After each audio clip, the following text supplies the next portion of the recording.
అందరికీ నమస్కారము.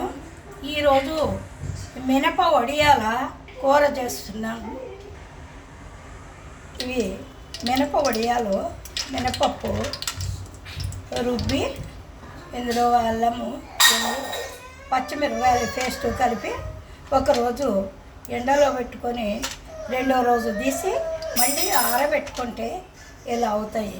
ఇవి ముందు నూనెలో వేయించుకోవాలి.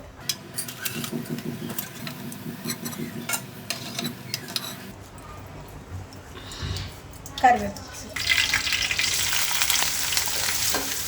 ఉల్లిపాయ ముక్కలు కొద్దిగా ఎక్కువగానే వేసుకోవాలి.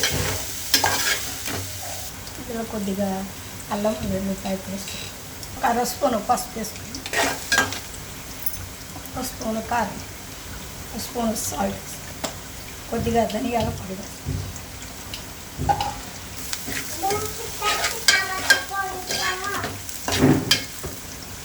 గ్లాసు వాటర్ పోస్తుంది.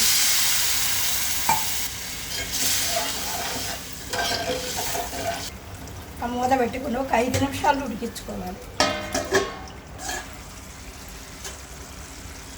ఈ వేయించుకున్న వడియాలు నూనెలో వేయించిన వడియాలు వేసుకోవాలి.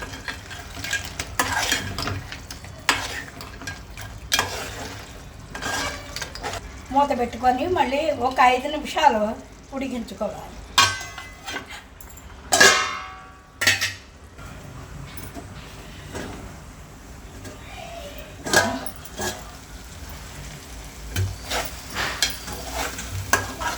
మినప వడియాలు ఇగురు కూర రెడీ. ఇలా మీరు కూడా ఒకసారి ఇలా ప్రయత్నం చేయండి. పిల్లలు తింటారు, చాలా బాగుంటుంది. పిల్లలకి ఇలా చేసి పెడితే బలం కూడా.